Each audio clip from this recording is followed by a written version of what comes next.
হিন্দুদের দিল নরম আমি বহুত প্রমাণ করেছি। আমি তখন মোল্লারহাট উদয়পুর মাদ্রাসায় পড়াই। এক হিন্দু মহিলা এসে আমার কাছে 5 কেজি জিলাপি দিচ্ছে। হিন্দু মহিলা এসে আমারে বলতেছে, হুজুর একটু এই জিলাপিটুক হুজুরদের খাওয়াই দেবেন আর আমার জন্য একটু দোয়া করবেন। আমি বললাম যে আপনি তো পরিচয় বলেন। তো বললো এক হিন্দুর স্ত্রীর কথা বললো যে আমি অমকের স্ত্রী। তা আমি বললাম যে আপনি মসজিদে জিলাপি দিচ্ছেন কে, আপনাদের মন্দির টন্দির আছে না? তো বলতেছে হুজুর সেদিকে আর বলবো না, উনি যা বলছে তাও বলবো না, অনেক হিন্দু ভাইরা আশেপাশে তারাও শুনবে। তো উনি এতটুকু লাস্টে যেটা বললেন, সব জায়গা মাইনিয়ে টেনিয়ে দেখছি, আমার একটা বাচ্চা বড় অসুস্থ, লাস্টে আমি কোথাও কোনো তদবিরে আর কোনো ফায়দা না পাইয়া অবশেষে মান্যত করছি, আল্লাহ, আমি আল্লাহ শব্দ দিয়েই বলছি, আল্লাহ যদি আমার বাচ্চাকে ভালো করে দাও তাহলে তোমার ঘরে 5 কেজি মিষ্টি দেব। আমার বাচ্চা 1 মাসের মধ্যে সুস্থ হয়ে গেছে। কাজে আমি আল্লাহর কাছে দায়বদ্ধ, হুজুর 5 কেজি মিষ্টি নিয়ে আপনি একটু খাইয়েন, হেলাই দিয়েন না। দিলটা কত নরম, কত সরল, কত সফট। একজন মুসলমান জন্মসূত্রে বহুত বেঈমান আছে, নামে মাত্র মুসলমান কিন্তু বেঈমান, তারে বুঝাইতে বছর পর বছর অস করিয়া এত তাড়াতাড়ি লাইনে আনা যায় না। একজন অমুসলমানকে যদি সঠিক বুঝ দেওয়া যায় সে সহজে বুঝিয়ে ফেলে। কিন্তু যার কপালে খতামাল্লাহু আলা কুলুবিহিম ওয়া আলা সামঈহিম ওয়া আলা আবসারিহিম গিশাওয়া, যার অন্তরে আল্লাহ মোহর লাগায় দিয়েছে, তার বেয়াদবি সীমা লঙ্ঘন করার কারণে মোহর লাগায় দিয়েছে, চোখের সামনে পর্দা দিয়ে দিয়েছে, হকরে দেখো দেখবে না, হক কানের সামনে পর্দা লাগায় দিয়েছে, হক শুনিয়েও শুনবে না, অন্তরে সিল লাগায় দিয়েছে, সিলগালা করে দিয়েছে, হাজারো বুঝানোর পরেও বুঝবে না। বালনাত্তাবিউ মা ওয়াজাদনা আলাইহি আবাআনা, বরঞ্চ বলে চলে যাবে আপনারা যতই ভালো কথা বলেন না কেন, যত যুক্তিসঙ্গত বলেন না কেন, যতই সঠিক কথা বলেন না কেন, আমরা বাপ দাদা 14 পুরুষদের একটা কাজ করে আসতেছি, এইটি এত তাড়াতাড়ি ছাড়া যাবে না। কতক্ষণ এইরকম সিদ্ধান্ত যারা নেয় বুঝবেন যে তাদের অন্তরে আল্লাহ মোহর লাগাই দিছে। তো আবু জাহেল এইভাবে 13 বছর এইরকম আজীব আজীব ঘটনা অসংখ্য দেখছে। নবী আলাইহিস সালাম থেকে এইরকম আজীব ঘটনা 3200 প্রমাণ হয়েছে, 3200। তার বেশিরভাগ আবু জাহেল দেখছে, কিন্তু নবী পাকের কাছ থেকে হিদায়াত সে পায়নি। বোঝা যায় হিদায়াত পাওয়ার জন্য নিজের একটা ইচ্ছা থাকতে হবে। আল্লাহ পাক বলেন হিদায়াত দেওয়ার জন্য আমি প্রস্তুত আছি, তবে তুমি নেয়ার জন্য প্রস্তুত থাকতে হবে। তুমি যদি হিদায়াত না চাও তাহলে আমার অত দায় ঠেকি নেই। তোমার মতো লক্ষ কোটি মুসলমান মানুষ যদি জাহান্নামে চলে যায়, আমি আল্লাহ পাকের খুদাইয়ের ভিতরে চুল পরিমাণ কমতি হবে না, আমার পদমর্যাদায় ঘাটতি হবে না। আর সারা পৃথিবীর সব যদি মুসলমান হয়ে যায় আমার পদমর্যাদা বাড়বে না।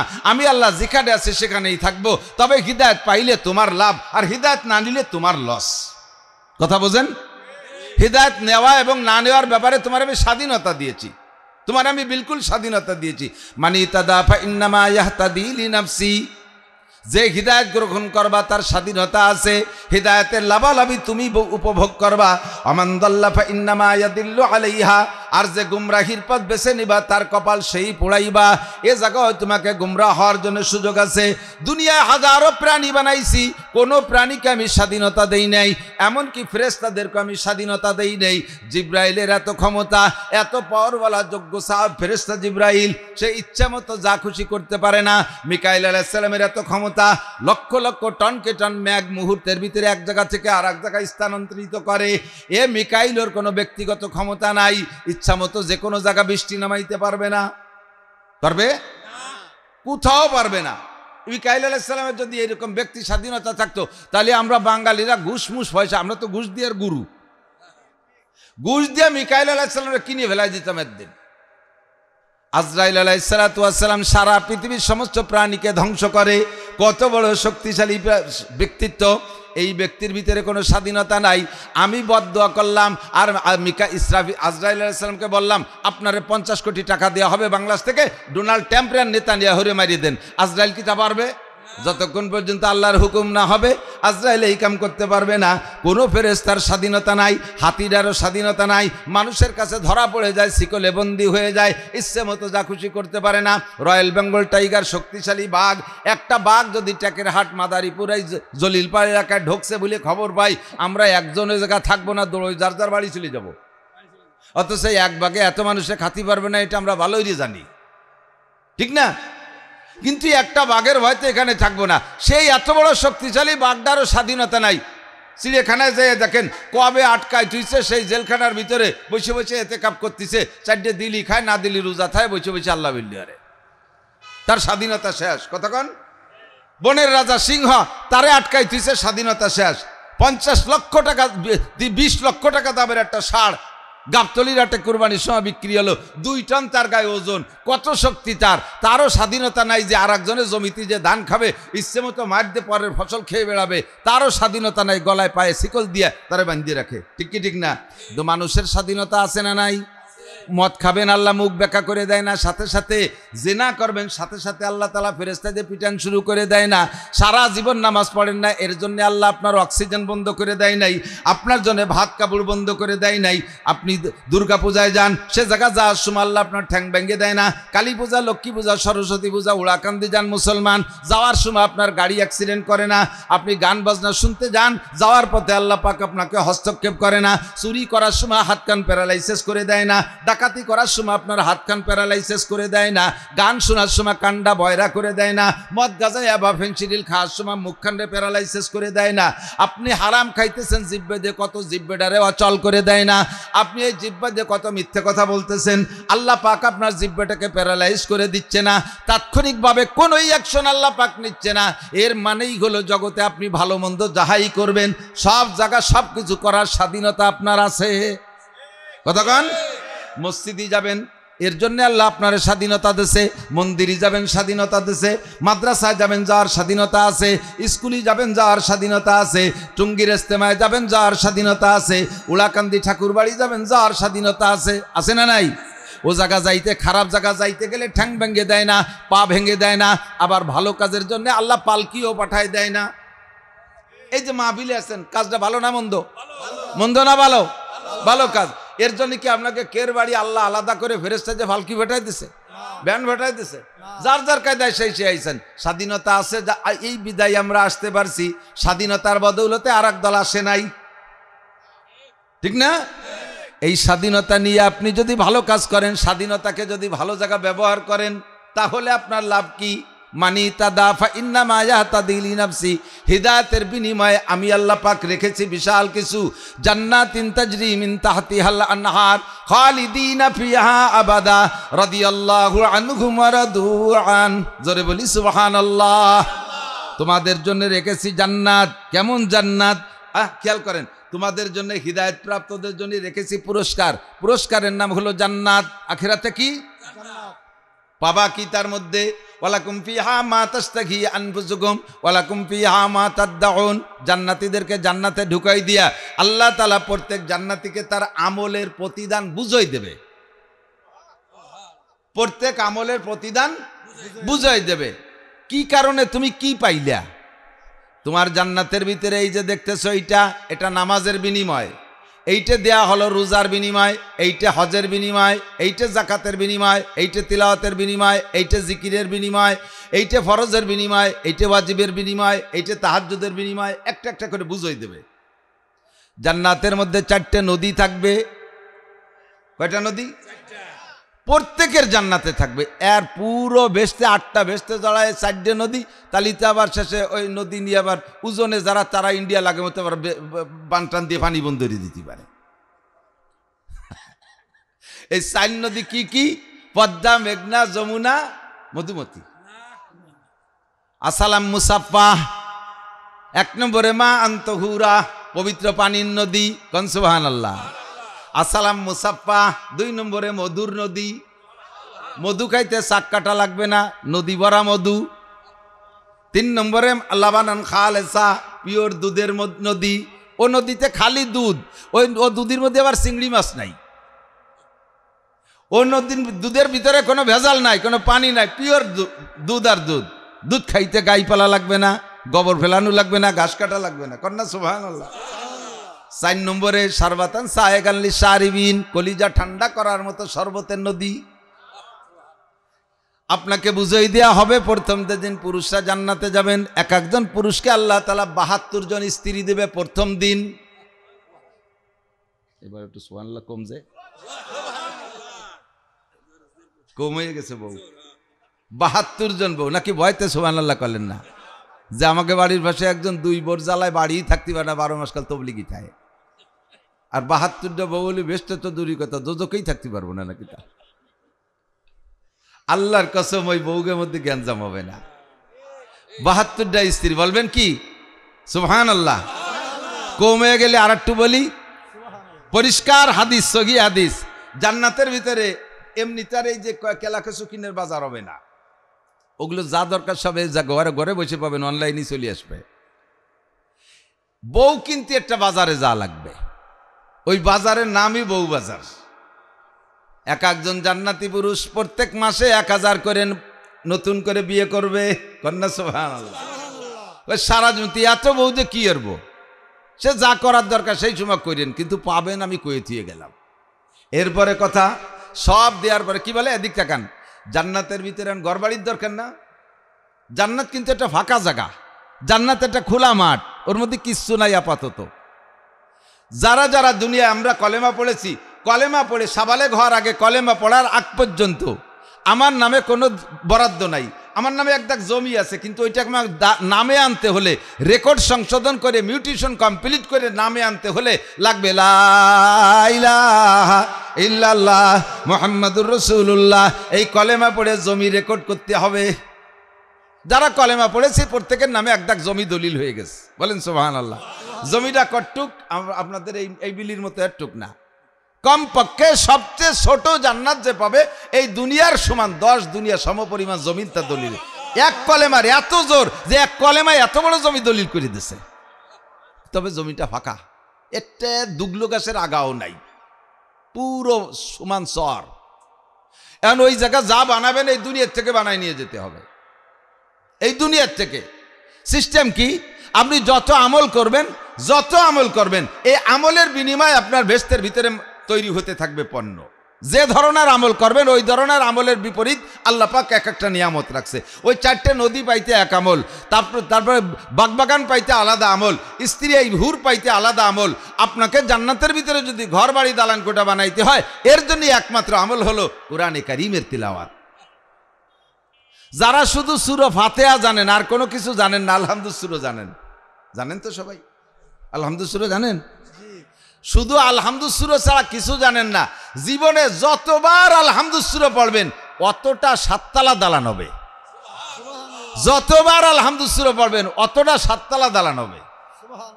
আর এক বৈঠকে এক তালে এক তরতিবে যদি এক খতম কোরআন শরীফ জীবনে একবার পড়েন, আল্লাহর কসম দেখেও যদি পড়েন, হাফেজ হওয়া জরুরি না, দেখেও যদি এক খতম পড়েন, আপনার জন্য জান্নাতের ভিতরে কোরআন শরীফের আয়াত সংখ্যা পরিমাণ, আয়াতের সংখ্যার মধ্যে মতানৈক্য আছে। কেউ বলে 6666, কেউ বলে 6236, যেটাই হোক না কেন এই আয়াত সংখ্যা পরিমাণ বিল্ডিং আপনার জান্নাতের মধ্যে তৈরি হয়ে যাবে। কোনো ইট বালি সিমেন্ট এই জায়গাতে আলাদারি পাঠানো লাগবে না। একদল ব্যঙ্গ কর্নেলা ঠাট্টা কর্নেলা আমাকে উপহাস করে, এখানে বসে কোরআন শরীফ পড়ে বেহেশতের মধ্যে দালান হয়। তুমি মানে ইট বালি ফাটাইছো কার গাড়িতে রে? কোন বাটার ইট পাঠাইছো? সিমেন্ট কবে পাঠাইলে? ইঞ্জিনিয়ার কিনা, রাজমিস্ত্রি কিনা? আরে সুরা এই জায়গাতে পাঠানো লাগে না। বর্তমান দুনিয়ার সব কিছু আমাদের আখেরাতের জন্য উদাহরণ। তুমি আমেরিকায় থেকে কোটি টাকা পাঠাও, 10 বছর পর আইসে দেখো যে ঢাকার প্রাণ কেন্দ্রে তোমার 30 তালা দালান হয়ে গেল। তুমি ওই জায়গা থেকে টাকা পাঠালে যদি এই জায়গা দালান হতে পারে, আমি এই জায়গা থেকে কোরআন শরীফ পাঠাইলে জান্নাতের মধ্যে দালান হইতে পারে কি পারে না?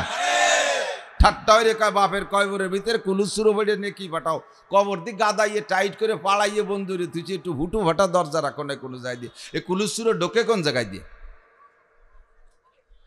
তারে কি কব, তুই যে তোর বাপ যে চট্টগ্রামের থেকে টাকা পাঠাইলে তোর মোবাইলের বিকাশে, এই মোবাইলের বিকাশের মধ্যে টাকা ঢোকে কি ঢোকে না? তা টাকা ঢোকলো কোন ফুটোই দিয়ে তা তো একটু দেখতে পারলি না। তোর মোবাইলের মধ্যে যেই ফুটোই দিয়ে টাকা ঢোকে, আমার আব্বার কবরের মধ্যে তো সেই ভাগ দিয়ে কুলুসুরো ঢোকে, দোয়া কালাম ঢোকে, ঠিক কি ঠিক না? মানজারা কবরা আবাইহি ইয়াউমাল জুমআ গুফিরা লাহু মা তাকাদ্দামা মিন যামবিহি। জান্নাতীদেরকে জান্নাতের ভিতরে সব নিয়ামত বুঝে দেওয়ার পরে জান্নাতীদেরকে বলবে ফাল বাজাতুম মা ওয়াদা রাব্বুকুম হাক্কা, তোমরা কি পেয়েছো? আমার মৌলানা নাসির, আমার মৌলানা রিজাও লেগে দিয়ে যে তোমাদের বেহেশতের প্রলোভন দিয়েছিলাম, যা যা বলা হয়েছিল, পাইছো সবাই? ফাল বাজাতুম, পাইছো? সবাই বলবেন আলহামদুলিল্লাহিল্লাযী কদ ওয়াজাদনা মা ওয়াদানা রাব্বুনা হাক্কা। সব প্রশংসা সেই আল্লাহর, যে আল্লাহ পাক আমাদের যাহা ওয়াদা করেছে হুবহু তার সম্পূর্ণ আমাদেরকে দিয়ে দিয়েছে, সব আমাদের বুঝাই দিয়েছে। কাজেই প্রশংসা কার? আল্লাহর। তবে জান্নাতীদের ভিতরে হালকা হালকা সংশয় বোধ হতে থাকবে, এত সুখ এই কি কপালে সবে কি সবে না আল্লাহ জানে। মানুষে কয় না, ছোট ছোট ফুলাপান যদি বেশি চালু চঞ্চল হয়, ইয়া টেকবে না, এ যে চালু মনে হয় বাঁচবে না বেশি দিন, এরকমটা কয় না। হঠাৎ করে বেশি সুখ কপালে এসে গেলে কয় যে এ সুখ মনে হয় টেকবে না কপালে, এরকম একটা সন্দেহ। এটা বাংলাদেশেরই সিস্টেম। 5 বছর ক্ষমতায় থাকে সুখ, মোটা সুখ নিয়ে গড়ে, 5 বছর চলে যাওয়ার পরে সে সুখ কপালে তো দিয়ে চলে যায়। এখন জান্নাতীরাই বিশাল নিয়ামত পাইয়ে টেনশন করতে থাকবে, আল্লাহ এই কি কপালে সয়, এ কি লাস্টিং করবে নাকি কতদিন পরে আবার কাড়ি কুড়িয়ে নিয়ে যাবে, 15-16 বছর আর একদিক চলে যাওয়া লাগে নাকি 15-16 বছর পরে কি হবে না হবে, এটা টেনশন। ইতিমধ্যে জান্নাতীদের আর জাহান্নামীদের মাঝখানে একটা ফাঁকা জায়গা, ইংরেজিতে কয় নো ম্যানস ল্যান্ড, আরবিতে কয় আরাব। এটা জান্নাতও না জাহান্নামও না, মাঝখানে একটা ফাঁকা জায়গা। ওই জায়গায় একটা দুম্বার সাইজের একটা প্রাণী ফেরেশতা দিয়ে আল্লাহ জবাই করাবে। জান্নাতীরা বলবে মা জাবাহতুম ইয়া রব্বানা বাইনা আইদিনা, আল্লাহ এটা কি জবাই করলে? আল্লাহ পাক বলবেন জাবাহতু মাউতাকুম, তোমাদের মরণকে জবাই করে দিছি। আল্লাহ এর মানে কি? কয় যে জবাই করলে তো প্রাণী মরে যায়, তাহলে মরণ রে একটা প্রাণী বানাইয়া জবাই করে মারিয়ে দিছি। তার মানে হলো লা তামুতুনা ফিহা ওয়ালা তাহয়াউন, এই জান্নাতের ভিতরে তোমাদের ওয়ামরা নাই, যা মরামরি হয়ে গেছে একবার, এই হায়াত তোমাদের চলবে কতদিন? আমাল হায়াতুদ দুনিয়া ইল্লা কালিল ওয়া ইন্না দারাল আখিরাতা লাহিয়াল হায়াওয়ান। ওয়ানাদি অনন্তকাল, ওয়ানাদি অনন্তকাল, এর কোনো সীমা রেখা নাই। এতদিন তোমরা থাকবা, এই নিয়ামত তোমাদের নামে স্থায়ী দলিল হয়ে গেছে। এ থুয়ে তোমাদের আর এক দেশে পলাই ফলাই চলে যাওয়া লাগবে না, চিরকাল ভোগ করতে পারবা। বলেন আলহামদুলিল্লাহ। জান্নাতের নিয়ামত পেয়ে যত খুশি ছিল, পরে এই স্থায়িত্বের ঘোষণায় আরো বেশি খুশি হয়ে গেছে, আরো শকর।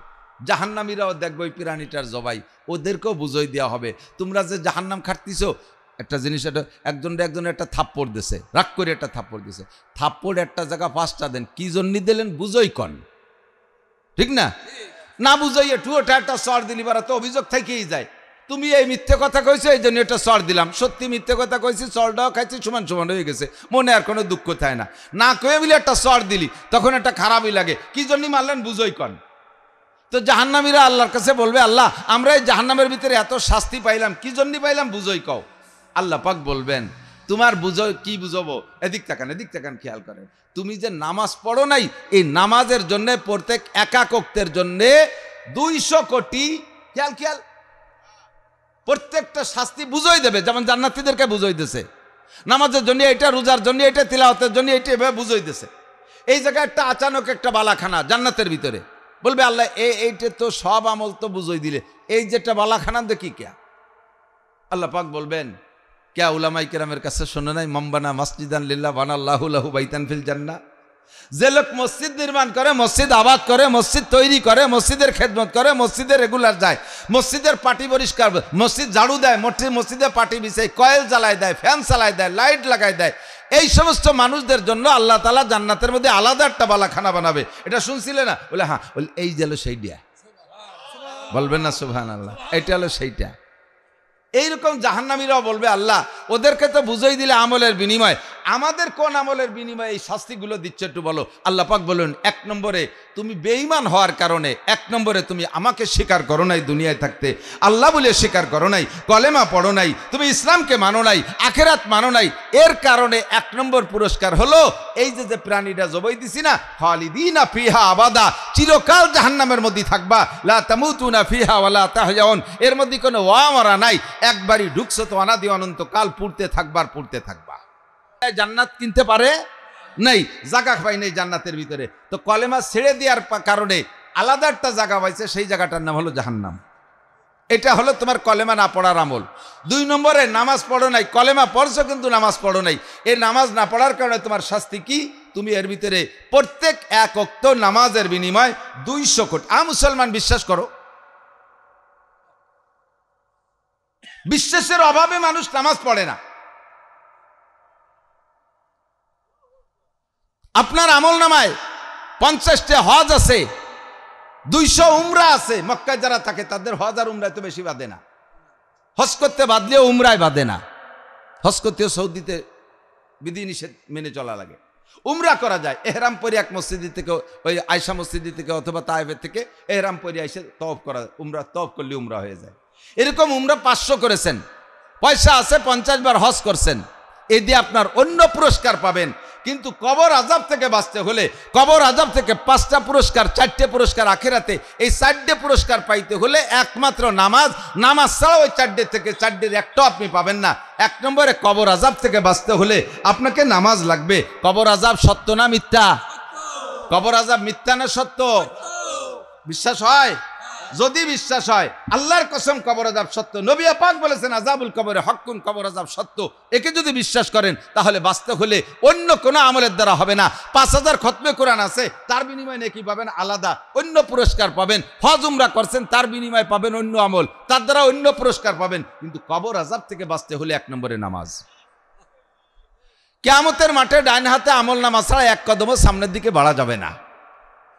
রাজা হন, বাদশাহ হন, এমপি হন, মন্ত্রী হন, প্রাইম মিনিস্টার হন, প্রধান বিচারপতি হন, প্রধান উপদেষ্টা হন, সেনা প্রধান হন, ও জায়গা কিচ্ছু না, দুলোর সাথে মিশে যাবা দোস্ত। ওই জায়গা তোমাকে হাসরের মাঠে ডান হাতে আমল নামা ছাড়া বিকল্প বাঁচার কোনো ব্যবস্থা নাই। আর ডান হাতে আমল নামা পাওয়ার অন্য কোনো আমল না, একমাত্র নামাজ। নামাজ ছাড়া ডান হাতে আমল নামা হবে না। এরপরে আপনাকে পুলসিরাত পার হয়ে জান্নাতে যাইতে হবে। ডান হাতে আমল নামা পেয়ে পুলসিরাত পার হইতে হবে। এই পুলসিরাত পার না হওয়া পর্যন্ত জান্নাতের ঘ্রাণও আপনি পাবেন না। পুলসিরাতের উপর হলো জান্নাত, আর পুলসিরাতের নিচে হলো জাহান্নাম। এই পুলসিরাত উভার করতেই হবে, এনিম্যান এভরিবডি, প্রত্যেকটা মানুষের পুলসিরাত পার হওয়ার আর কোনো আমল নাই। 1000 খতমে কোরআন আছে, তাই দিয়ে একটা নৌকো বানায় পার হবেন, তা পারবেন না। আপনার কাছে 10টা উমরা আছে, উমরারে বিমান বানায় উড়িয়ে চলে যাবেন, তা আপনি পারবেন না। এই পুলসিরাত পার হইতে জন্য একটাই মাত্র আমল, তা হলো 5 ওয়াক্ত নামাজ, খামসে সালাওয়াত, 5 ওয়াক্ত নামাজ। বিকল্প আর কোনো আমলে কাজ হবে না।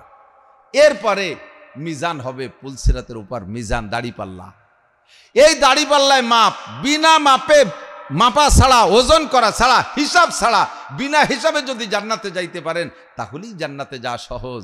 হিসাবের কাঠগড়ায় দাঁড়াইতে গেলে বিপদে পড়বেন। সিদ্দিকা আয়েশা রাদিয়াল্লাহু তাআলা আনহা নবী পাককে বলেন, হে আল্লাহর রাসূল, আল্লাহর কাছে যদি হিসাব দিতে হয় আমরাও কি হিসাবে আটকে যাব? আমাকে কি সমস্যা? হুজুর বলেন, আয়েশা, হিসাবের দুয়ারে না যাওয়ার চেষ্টা করবা। আমাকে দেশে কয় না, ঘোড়ার পিছে জাতি নাই আর পুলিশের সামনে জাতি নাই।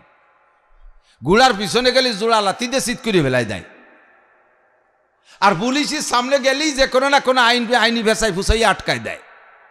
তো তোমরা যাই করো না করো, হাসরের মাঠে মিজানের পাল্লার দ্বারে না যাইয়ে পারলি যাবা না। কারণ ও জায়গা না যাইয়ে পারলি ইচ্ছে করলি কি খালকুল দিয়ে কোনায় দিয়ে আগান বাগানের মধ্যে দিয়ে একদিক দিয়ে সেটি যাওয়া যাবে নাকি?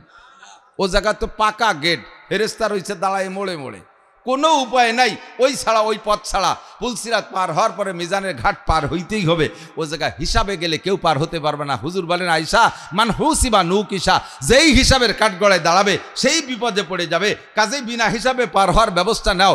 আয়েশা বলেন, হুজুর বিনা হিসাবে পার হওয়ার ব্যবস্থা কি? হুজুর বলেন, মান হাফাজা আলাস সালাওয়াত আকরামাকুল্লাহু বিখামসি খিসাল, যেই ব্যক্তি 5 ওয়াক্ত নামাজ নিয়মিত পড়বে আল্লাহ পাক তারে 5টা পুরস্কার দেবে। 1 নম্বরে ইউরফা আনহু যিকুল আইশ, নামাজি ব্যক্তিকে আল্লাহ দুনিয়ায় অভাব দেবেন না। 2 নম্বরে আযাবুল কবর, কবর আযাব তারে মাফ করে দিবেন। 3 নম্বরে ইউতিহিল্লাহু কিতাবাহু বিয়ামিনিহি, নামাজের বিনিময়ে ডান হাতে আমল নামা দান করবেন। 4 নম্বরে আমুরু আলাস সিরাতে কালবার, ওই পুলসিরাত পার না হয়ে পার যেতে পারবে না। নামাজি ব্যক্তিকে আল্লাহ পুলসিরাতের ঘাটে দেরি করবে না, বিদ্যুৎ গতিতে তারে পার করে দেবে। কন্যা সুবহানাল্লাহ। পুলসিরাত পার হওয়ার পরে মিজানের পাল্লায় তার দাঁড়ানো লাগবে না, তার কোনো হিসাব হবে না। ওয়ায়াদখুলুল জান্নাতা বিগাইরি হিসাব, বিনা হিসাবে জান্নাতে যার একমাত্র আমলের নাম হলো নামাজ। তাহলে নামাজ পড়ার দরকার আছে না নাই? খেয়াল করেন হাদিসে খেয়াল, এদিকে দিক, মাম্বানা মসজিদান লিল্লাহ বানাল্লাহু লাহু বাইতান ফিল জান্নাহ, যারা আল্লাহর ঘর মসজিদ বানায় আল্লাহ তাদের জন্য জান্নাতের মধ্যে বালাখানা বানায়। কথা কি আজকে বুঝতেছেন না? তালে তালে সুবহানাল্লাহ করছেন। তো দুনিয়ায় একটা মসজিদ বানালি একটা বালাখানা। আপনি বানাইছেন মসজিদ, বালাখানা তো আর বানাইয়া ওরিব ধরে দেবে না, আর একজনরে দেবে না। আপনার বালাখানা আপনার নামেই দলিল, খেয়াল করতেছেন? তাহলে দুনিয়ায় মসজিদ বানাইয়া বালাখানা বানাইলেন বেহেশতের ভিতরে, আপনি এখন বেহেশত হাসরের মাঠে যে বলবেন আল্লাহ আমি ওই হিসাব নিকাশের দাঁত দাঁড়ি নিয়ে আমি মসজিদ বানাই দিয়েছি, ওই আমার সেই মসজিদের বিনিময়ে যে বালাখানাটা সেইটা কো, আমি তোমার কাছে অন্য কোনোটা চাচ্ছি টাচ্ছি না, আমার মসজিদের বিনিময়ের বালাখানাটা দেখাই দাও, আমার বালাখানায় আমি থাই। আল্লাহ কয় ওই যে তোমার মসজিদের বিনিময় বালাখানা, যাও চলে যাও তোমার বালাখানা। যাইয়ে দেখবে যে বালাখানায় তালা দিয়া, বালাখানায় কি দিয়া? তালা দিয়া। কাল্লাই তালা দিয়া যে আটকানো যে ঢুকবো কি রে? কয় যে ঢুকতির জন্য যে চাবি লাগে ওই তালা খুলতে, সেই চাবির নাম দুনিয়ায় শোনো নাই, আসসালাতু মিফতাহুল জান্নাহ। মসজিদ বানাইয়া বালাখানা একটা দলিল করছো, কিন্তু নামাজ পড়ি তো চাবি বানাও নাই। আপনি বাড়ির থেকে আইছেন ওয়াজ শুনতি, বাবিরও নিয়ে আসছেন, বাবি ওই পাশে বসা, ছেলেবেলে বাড়ি নাই, দুইজনই থায়েন বাড়ি। এখন আপনার বগেটে চাবি রয়েছে, সেই চাবি আসার পথে বা যাক যে কোনো সময় হারাই গেছে, দুইজন রাত্রি বাড়ি যাবেন, যাইয়ে ঢুকবেন কি রে? বাড়ি তো আপনার, চাবি লাগবে না? দুনিয়ার তালা না কুরল দিয়ে বড় ভেঙে বেলায় দিলেন, জান্নাতের তালা তো আর আপনার কুরলির বাড়িতে ভাঙলেন, তো কুরলি তো নাই কতক্ষণ। তাহলে ওই তালা খুলতে কি লাগবে? চাবি লাগবে। তালা খুলতে কি লাগবে? চাবি লাগবে। আর ওই চাবির নাম কি? জোর হলো না?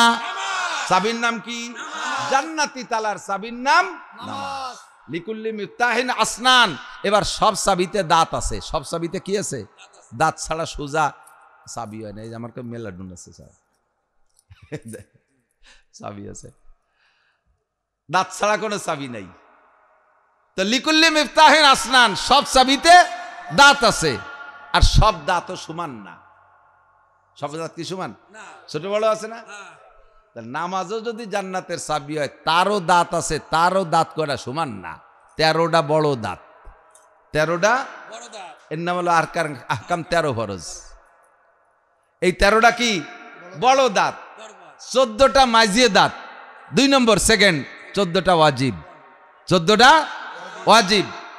আর 28টে ছোট দাঁত, তার নাম সুন্নতে মুআক্কাদা। দাঁড়ানোর মধ্যে 7টা, রুকুতে 7টা, সিজদায় 7টা, বসার মধ্যে 7টা, 4 7 28। এই 3 প্রকার দাঁত কি আপনার চাবিতে ঠিক আছে নাকি বাড়ই দূরে সোজা হয়ে ফেলাইছেন? যদি 3 প্রকার দাঁত আপনার চাবিতে না থাকে, ইচ্ছে মতো নামাজ পড়ছেন, ওই 13 ফরজের 13 দাঁতের 2টি মাইর খেয়ে গেছে, খুলবে? আবার চাবি বানাইছেন, দাঁতও 3 প্রকারের ঠিক আছে, খেয়াল করেন, দাঁতও 3 প্রকারের আছে, কিন্তু ডালার সময় এই জায়গায় 1 ফুট বেশি, এই জায়গায় 1 ফুট বেশি, এই কোনায় একটু বাড়িয়ে গেছে, তাহলে কি ঢুকবে? ওই যেটুক ফুট পড়ছে বেশি, ওর কারণে বাড়িয়ে যাবে না? এইরকম নামাজের চাবিতে 19টে ফুট আছে। নামাজ ভাঙ্গার কারণ 19টে, নামাজ ভাঙ্গার কারণ এই 19টে ফুটার 2-4টে ফুটাও যদি আপনার চাবির গায়ে লেগে থাকে, ওই চাবিতে জান্নাতের তালা খুলবে না। বালাখানা বানাইছেন মসজিদ বানাইয়া, মসজিদের বিনিময়ে বালাখানা, তবে এই বালাখানায় ঢুকতে যে তালা খোলা লাগবে, সেই তালার নাম, সেই চাবির নাম হলো নামাজ। আসসালাতু মিফতাহুল জান্নাহ। কাজেই আপনার এই নামাজকে দাঁত বিশিষ্ট, পরিষ্কার পরিচ্ছন্ন, ওই 19টে ফুটা যেন না পড়ে, 3 প্রকারের দাঁত যেন ছোট বড় এলোমেলো না হয়ে যায়। যার যার স্থানে 13টা বড় দাঁত, মাঝে দাঁত 14টা, ছোট দাঁত 7-28টে, এই 3 প্রকারের দাঁত দিয়ে আপনি নামাজ বানাইয়া তারপরে যাইয়েন ইয়াদখুলুল জান্নাতা বিগাইরি হিসাব, বিনা হিসাবে আপনি জান্নাতে চলে যাবেন। বিশ্বাস হয়? কথা বুঝে আসছে তো? আল্লাহ আজকে থেকে পাক্কা প্রতিজ্ঞা, নামাজ পড়লে ভালো লাগে না মন্দ লাগে? যারা নিয়মিত পড়েন তারা এক ধরনের জব দেন, আর যারা পড়েন না তারাও আর এক ধরনের জব দেন। যারা নিয়মিত পড়েন তারা যদি কারণবশত অ্যাক্সিডেন্টলি কোনো এক ওয়াক্ত নামাজ পড়তে না পারেন, বলেন তো কেমন লাগে? ভয় লাগে কি লাগে না? ফজরের নামাজ না পড়ে ঘরের থেকে বেরোইতে হাত পা কাঁপে কি কাঁপে না? মনের থেকে বুঝে আসে যে কোনো যাওয়া হয়তো অ্যাক্সিডেন্ট করবানি, নইলে যাতে হাত দেবানি, তাতে লস হয়ে যাবে না, এরকম একটা আতঙ্ক লাগে কি লাগে না? আর যারা মোটেই পড়েন না তারা একটু সাক্ষী দেন তো, কখনো যদি এক ওয়াক্ত নামাজ যে কোনো পালাই পড়িও পড়েন, আজকে ধরে নেন এখানে মাহফিল হচ্ছে, এখানে ঈশার আজান হবে, নামাজ হবে, এই জায়গায় যদি এক ওয়াক্ত নামাজ পড়েন আজকে, আপনি বলেন তো আপনার মনের মধ্যে আলাদা একটা আনন্দ লাগে কি লাগে না? নিয়মিত যারা পড়ে না তারাও এক ওয়াক্ত যদি করে তালে পড়িয়ে ফেলে, দেখবেন যে আপনার বুকের মধ্যে একটা হিম্মত, একটা সাহস আসবে, আমি নামাজ পড়ে আসছি, আল্লাহ আমারে কমপক্ষে আজকে রাস্তায় অ্যাক্সিডেন্ট দেবে না, আমি যাতে হাত দেবো তাতে বরকত হবে, এমন একটা সাহস আসে। যেই লোকটা একেবারে ভুতুড়িয়ে কালা, দাইপো কালা বলেন তো, এদেশে বিল আছে না, বিলির মধ্যে ধাপ ধপ আছে, ওই বিলির মধ্যে যে বাড়ি বহুত আছে, কারা বেশি কালা কারা তাও জানি, তা করলাম না। তিন দাইপো কালা, জন্মের কালা, এও যদি লাগাতার 40 দিন নামাজ পড়ে, দেখবেন ওর কালোর ভিতরে আলাদা একটা নুরানি ফোকাস ভেসে উঠছে, ঠিক না? নামাজি মানুষ যদি টুপি বইরে গাড়ির ড্রাইভার হয়, আপনি সেই গাড়িতে যদি উঠতে যান, দেখবেন মনের মধ্যে একটা সাহস লাগবে। লোকটার মাথায় টুপি আছে, আলাং ফালাং চালাবে না, রাব চালাবে না, লোকটা দোয়া কালাম পড়ছে, নিশ্চয়ই নামাজি মানুষ, তার গাড়িতে একটা নিরাপদ মনে হয় কি হয় না? আর যেই গাড়িতে উঠেই দেখবেন যে ড্রাইভার সিগারেট ফুকোচ্ছে, পুরো গাড়িতে সিগারেটের গন্ধে ধুমু হয়ে গেছে, উঠার সময় ভয় লাগে যে আল্লাহ কোন জায়গা যেন নিয়ে ডেলি দেয়, ঠিক না? নামাজি আর বেনামাজির পার্থক্য সব জায়গা বোঝা যায় কি যায় না? যেই যুবকটা স্কুল কলেজে যায়, যুবকরা তোমরা বলো, তোমাদের মধ্যে যেই যুবক স্কুল কলেজে পড়ো, তোমরা যে কজন নামাজ পড়ো, বাকি বেনামাজিদের চাইতে অন্যান্য সবাই তোমাদেরকে ভালো জানে কিনা? কথা বলো, একটু আলাদা নজরে দেখে কিনা? স্যাররাও তোমাদেরকে ভালো জানে, সমাজের মানুষও তোমারে ভালো জানে, যেহেতু সমাজও ভালো জানে, কাজে আল্লাহ তোমাকে ভালো জানবে। তুমি যে কোনো জায়গায় ইন্টারভিউ দিবা, অন্য ভালো মেধাবীদের চাইতে তুমি কৃতকার্য হবা, তুমি যে জায়গায় হাত দেবা সেই জায়গায় বরকত পাবা। এটাই হলো আল্লাহ রসুলের ওয়াদা। 1 নম্বরে ইরফান হু জিকুল আইশ, নামাজি ব্যক্তি থেকে আল্লাহ তাআলা দুনিয়ায় অভাব দেয় না। অভাব দেয় না মানে আবার বুঝেন না যে রিক্সা চালানোওয়ালারে আল্লাহ বিমানের পাইলট বানায় দেয়, দিলি সে দিতে পারে, এটা তার ক্ষমতা আছে। কিষেন কামলারে দরিয়াটলা ইন্ডাস্ট্রিজের মালিক, একটা অটো রাইস মিলের মালিক বানিয়ে দেবে, ভাবেন না। রিজিকের অভাব না হওয়ার কি মানে? ভাইজান ইন্ডাস্ট্রিজের মালিক, অটো রাইস মিলের মালিক, উনার দৈনন্দিন 1 লক্ষ টাকা ইনকাম আছে, উনি নামাজ পড়বে নিয়মিত, উনার এই 1 লক্ষ টাকা থেকে কমবে না। আমি রিক্সা চালাই, ডেলি 1000 টাকা পাই, আমি নিয়মিত নামাজি, আমার এই 1000 টাকা থেকে কমবে না। আল্লাহ তাআলা আমার ওই 1000 টাকার দরজা খোলা রাখবে। একজন 5000 টাকা কামাই করে নামাজি, ও নামাজের কারণে ওর 5000 টাকা ইনকামের দরজা খুলবে না। এর মানে হলো রিজিকের বরকত, রিজিকের অভাব হবে না। 5000 টাকা আল্লাহ ধরিয়ে রাতারাত 5 কোটি টাকার মালিক হইতে চাবেন, এই আশাও আপনার করা ঠিক না। আল্লাহ তাআলা আমাকে যে হালাতে রাখছে রুজিতে, সেই হালাতের উপরে বরকরার রাখুক, এর চেয়ে আল্লাহ নামায় না দেয়, বলেন আমিন। এর চেয়ে নামায় না দেয়, তাহলে বেঈমান হয়ে যার ভয় থাকে, ঠিকই না? তাহলে এই 5টা পুরস্কার পাইতে হলে লাগবে কি? নামাজ। কি লাগবে? পড়বো তো। যুবকরা খেলাধুলা করো, বিকেলবেলা খেলাধুলা করো, তুমি ফরজ তরক করো না, বিনোদন দরকার আছে, শরীর চর্চার দরকার আছে, খেলাধুলা করো। আজানের রক্ত হলে খেলাটা বন্ধ করে মসজিদে যাও, ওযু বানায় নামাজটা পড়ে নাও। তুমি যে কোনো সময় অক্ত হবে নামাজ পড়তে পারবা, এর জন্য তোমার শরীরটা আর কাপড়টা পাক লাগবে। নামাজের 13 ফরজ। কয় ফরজ? ওই বড় দাঁত কয়টা? 1 নম্বরে শরীর পাক, বলেন 1 নম্বরে, 2 নম্বরে কাপড় পাক, 2 নম্বরে কাপড় পাক, 3 নম্বরে সতর ডাকা, 4 নম্বরে নামাজের জায়গা পাক। শরীরের সাথে 3 দিয়ে, 1 নম্বরে শরীর পাক, 2 নম্বরে কাপড় পাক, 3 নম্বরে সতর ডাকা, ঠিক না? তুমি এনি টাইম যে কোনো সময় নামাজে রক্ত হলেই নামাজ পড়তে পারবা। এর জন্য কাপড় আর শরীরটা তো পাক থাকা লাগবে। এই শরীর আর কাপড়ে পাক রাখার জন্য পকেটে একটু টিস্যু রাখো। উইদাউট টিস্যু তুমি পেশাব করে শুধু পানি দিয়ে ধুয়ে গেলে বেশিরভাগ মানুষেরই শরীর নাপাক হওয়ার সম্ভাবনা। পেশাবের পরে ধুয়ে হাঁটা দিয়েছেন, 2-1 ফোঁটা টপকাইতে পারে, এই জন্য টিস্যু ব্যবহার করেন। কয় যে টিস্যু পকেটে রাখলে কিরম টাই, তো টিস্যু পকেটের মধ্যে রাখলে কিরম টাই, এত একটা মোবাইল ঠেলি রাখো কি ওর মধ্যে? তোমার পকেটের ভিতরে এত একটা মোবাইলই জায়গা পায়, তার সাথে এরকম একটা ব্যানসন সিগারেটের প্যাকেটে জায়গা পায়, তাক হাতি আবার গ্যাস লাইট লাগে তাতে জায়গা পায়, একখান মেসাকার একটু টিস্যু জায়গা পায় না? আর এটা সাথে রাখলে তুমি পেশাবে ব্যবহার করতে পারলে শরীরটা পাক থাকলো, কাপড়টা পাক থাকলো। খেলাধুলার মাঝখানে আজান হয়ে দোস্ত থাম, আর খেলা হবে না, আগে নামাজ পড়ি আসি। তোমার ওই খেলার মধ্যে আলাদা একটা বরকত পাবা, ওর মধ্যে একটা বরকত পাবা। আল্লাহ তাআলা আমাদের তৌফিক দান করুক, বলেন আমিন। আল্লাহ পাক বলেন মান আমিলা সালিহান, এগুলো সব নেক আমল। এগুলো কি? নেক আমল। মান আমিলা সালিহাম মিন যাকারিন আও উনসা, নারী আর পুরুষ যদি নেক আমল করে, মিন যাকার মানে পুরুষ, উনসা মানে মহিলা। মান আমিলা সালিহান মিন যাকারিন আও উনসা, নারী আর পুরুষ যদি নেক আমল করে, ওহুয়া মুমিন, শর্ত হলো ঈমান। শর্ত কি? একটু বুঝেন। নেক আমল শুধু নামাজ রোজা হজ যাকাত না, মানুষের সেবা খেদমত নেক আমল। মাপের সঠিক দেওয়া নেক আমল, মাপে বেশি না আনা নেক আমল, মিথ্যে কথা না বলা নেক আমল, মানুষের হক সঠিকভাবে আদায় করা নেক আমল, ওয়াদা ঠিক রাখা নেক আমল, পরের হক নষ্ট না করা নেক আমল, পরের জমি আইল ঠেলে জমি না বাড়ানো নেক আমল। এই নেক আমলগুলো শুধু মুসলমানরাই করে তা না, অমুসলমানরাও করে কিনা?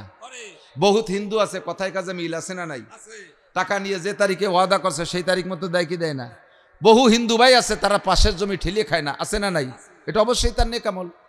বহুত হিন্দু ভাই আছে, মুসলমানদের অভাব দেখলে তাদেরকে কিছু দান দেন করে, গরিবদের ভিতরে দান করে, এটা নেক আমল। এই নেক আমলগুলো কাজে লাগার জন্য নেক আমলের ফলাফল দুই দিক আসে, খেয়াল করেন, দুই দিক। মুসলমানের নেক আমলের প্রতিদান ফলাফল আল্লাহ দুনিয়াও দেয়, আখিরাতেও দেয়। বুঝতে পারি নেই?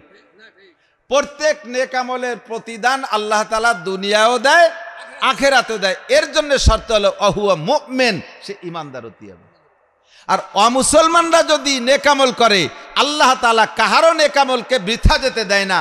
অমুসলমানদের নেক আমলের প্রতিদানও আল্লাহ পাক দেন, তবে সেটা ঈমান না থাকার কারণে তাদেরটা দুনিয়ায় দিয়ে দেয়, আখিরাতে তারা শূন্য। এই আয়াতে বলে মান আমিলা সালিহাম মিন যাকারিন আও উনসা ওয়া হুয়া মুমিন। আমার প্রতিবেশী হিন্দু ভাইরা আছেন, চলে যেতেই হবে। কতজন আপনাদের আগে চলে গেছে, আমাদের আগে চলে গেছে, আমরাও চলে যাব। যথেষ্ট ভালো কাজ আপনারা করেন, এর সাথে যদি একটু বিশ্বাস করেন লা ইলাহা ইল্লাল্লাহ মুহাম্মাদুর রাসূলুল্লাহ, আল্লাহ ছাড়া কোনো মাবুদ নাই, আর আমার সংবিধানদাতা আখেরি নবী মুহাম্মাদুর রাসূলুল্লাহ, কথাটা অন্তরে বিশ্বাস রাইখা জবানে যদি এই কলেমা পড়া, এরপরে যে নেক আমল করবেন এর প্রতিদান আপনি আখিরাতেও পাবেন, দুনিয়ায়ও আপনি পাবেন। আল্লাহ কয় ওয়া হুয়া মুমিন, ঈমানের সাথে যদি নারী আর পুরুষ নেক আমল করে, ঈমানের সাথে আল্লাহ কয় ফালা নুহিয়ান্নাহু হায়াতান তাইয়্যিবা, তারে আমি দুনিয়ার জিন্দেগিতে সুখময়, খেয়াল করেন না, দুনিয়ার জিন্দেগিতে সুখের জীবন যাপন ব্যবস্থা দান করব, সুখময় জীবন তারে দেব। ঈমানের সাথে নেক আমল করলে, বলতে গেলে বহু সময় লেগে যাবে। ঈমানের সাথে নেক আমলের ব্যাখ্যা বহুত। ঈমান তো আমরা আনছি, আল্লাহর প্রতি বিশ্বাস আছে না? নবীর প্রতি বিশ্বাস আছে না? আখিরাত ঠিক আছে কিনা? হাসর নাসর হবে, আসমানি কিতাব সত্য, কোরআন শরীফ সত্য, এগুলো বিশ্বাস আছে তো? বাস আপনি মোমেন। এখন আপনি নেক আমলগুলো যদি খুঁটিয়ে খুঁটিয়ে করেন, তাহলে আপনার বস্তা ভরল, আর এর বিনিময়ে আপনি দুনিয়ায় শান্তিতে থাকবেন। আমাদের দেশের নেতাগোতা যারা আছে বিপদগামী, এখন তারা যথেষ্ট ভালো কাজ করছে। এই ভালো কাজের সাথে কতগুলো আকাম যদি না করতো, তাহলে দুনিয়ার জিন্দগিতে কত সুখে শান্তিতে থাকতে পারতো। গুটি খানিক আকাম করি, এখন দাবড়ের পর আমরা ইয়া ঠেয়াবো কি দিয়ে, আমরা কন্দি দিই। সুখের জিন্দগি কতদিন ছিল? নেক আমল সঠিকভাবে না থাকার কারণে সেই সুখের জীবন স্থায়ী হয় নাই। সুখের জীবন স্থায়ী হয় নাই, 10-15 বছরের ভিতরে সব ফেলাই দিয়ে চলে যাওয়া লাগছে। আর যদি ঈমানের সাথে নেক আমলটা সঠিকভাবে হতো, মানুষের হক সঠিকভাবে আদায় করতো, আল্লাহর প্রতি পূর্ণ বিশ্বাস আর আস্থা রেখে নামাজ কালামটা ঠিক মতো পড়তো। মন্ত্রীরা যদি আমরা হুজুররা বলতাম রমজান মাসে, স্যার কোনো মন্ত্রীর মসজিদ, স্যার আমরা তো এবার রমজান মাসে এতেকাবে বসতে লোক পাচ্ছি না, এবার আপনি বসেন। ইমাম সাহেব যদি মন্ত্রীরে কয় স্যার এবার এতেকাবে আপনি বসেন, কেউ পাচ্ছি না, মন্ত্রী কি কবে? ননসেন্স মৌলবী, বুদ্ধি বিবেক কিচ্ছু নেই। আমি যদি এতেকাবে বসি, তাহলে আবার উম্মতের কি হবে? আমার একটা মন্ত্রণালয়ের দায়িত্ব, এই 18 কোটি মানুষের নিয়ে আমার একটা মন্ত্রণালয়, আমি এতেকাবে বসলে আমার উম্মতের কি দশা হবে? বোকা মৌলবী, জায়গায় বসে টের পাও না, 3 তলা টিফিনকারী বাড়ি ফাটাই দাও, আমরা গাদায় ভরিয়ে দিই, জায়গায় বসে খাওয়ার নেজ নাড়া উমন পাও না, ধমক দেবে। আল্লাহ কয় এই মসজিদের এতেকাবে বসার জন্য প্রথম হকদার তুমি মন্ত্রী, তুমি এই মসজিদের বড় না, তুমি বসবা না। মৌলবীরে ধমক দিয়ে তুমি সরাই দিছো, আমি আল্লাহ তাআলা তোমারে রমজানের আগেই এতেকাবে বসাই দিতে পারি, তাও মসজিদ ছাড়া, জেলখানার মধ্যে। কতক্ষণ জেলখানার মধ্যে বসাই দিতে পারে কি পারে না? যদি টাইম মতো মসজিদই বসতো, তাহলে ওয়াসমা জেলখানায় বসা লাগতো না। আপনাকে বিশ্বাস হয়? সত্য না মিথ্যা? টাইম মতো যদি মসজিদে বসতা, তাহলে ওয়াসময় জেলখানায় এতেকাব করা লাগতো না। হায়াতান তাইয়্যিবা শেষ, দুনিয়ার সুখ শেষ। কে যে কোথায় কোন হালাতে আছে, 24টা ঘন্টা জিহ্বা শুকনো থাকে, ডায়াবেটিস বাড়িয়ে 28 হয়ে যাচ্ছে আতঙ্কের ঠেলায়। কোন জায়গাতে দড়িয়ে বসে, কোথায় দড়িয়ে বসে, কেন, কি জন্যে, আর কি কন্ত? ঈমানের সাথে নেক আমল সঠিকভাবে করে নাই, বদামল যা আছে সব করছে, আল্লাহ পাক দুনিয়ার থেকে শান্তি সব কেড়ে নিয়ে গেছে, দুনিয়ার শান্তি শেষ। আর আখেরাতে যা হবে সেদিন দেখতে পারবো, এক জায়গা তোর ওই জায়গা আগে পরে যেটা জেনে মরছে সব গুছায় আবার একদিন এক জায়গা জমা হয়ে যাব। ওই দিন দেখা যাবে যে কিডা কটুক সুখ ওই পাশে পায়। আল্লাহ কয় আমার আর জান জিক্রি ফাইন্নালাহু মাইশাতান দানকা ওয়া নাহশুরুহু ইয়াউমাল কিয়ামাতি আমা। এই কয় সূরারে কিয়ামতে অন্ধ বানাই দেব। ওরা ফটো দেখবে না, মুখস্থ আটটি তালে থাকবে, এক একজনের সাথে গাই লাগবে আর কিল ঘুষি শুরু করে দেবে ফেরেশতারা। এই আমার গায়ে গাই দিলি কে, আমার গায়ে ধাক্কা লাগালি কা, ফেরেশতাকে কেন্দ্র গুতে শীতে পড়ি যাবা দুদু, ও মাঠে আর কোনো শান্তি নাই, অন্ধ হবা। আমি কই না, আল্লাহ কয় ফালান কি কয় ওয়া নাহশুরুহু ইয়াউমাল কিয়ামাতি আমা। ওরা আবার বলবে রব্বি লিমা হাশারতানি আমা ওয়া কাদ কুনতু বাসীরা। দুনিয়ায় তো আল্লাহ চোখ ছিল, দেখতাম কত টাকা চোখ দিয়ে দে গুনি গুনি দেশে তেনে আর এক দেশে থুইছি, এখন আমি অন্ধ হয়ে গেলাম কি রে। আল্লাহ পাক বলবেন কাযালিকা আতাতকা আয়াতুনা ফানাসিতাহা। শোনা, আমার মৌলবীরা তোমাকে সামনে কোরআন শরীফ এভাবে খুলে খুলে দলিল দিয়ে দিয়ে বুঝাইতো, সে সময় চোখ বন্ধ হয়ে কানের মধ্যে আঙ্গুল ডুয়ে দিয়ে বসে থাকতে, শুনতে না দেখতে না। কাযালিকাল ইয়াউমা তুনসা, ওদিন যেমন শুনতে না, ওদিন যেমন দেখতে না, আজও তোমার দেখতে দেওয়া হবে না, আজও তোমার চিল্লে পাল্লা শোনা হবে না। তুমি পড়ে থাকো ইকসাউ ফিহা ওয়ালা তুকাল্লিমুন, আমার সাথে কোনো কথাই হবে না, পড়ে থাকের মধ্যে।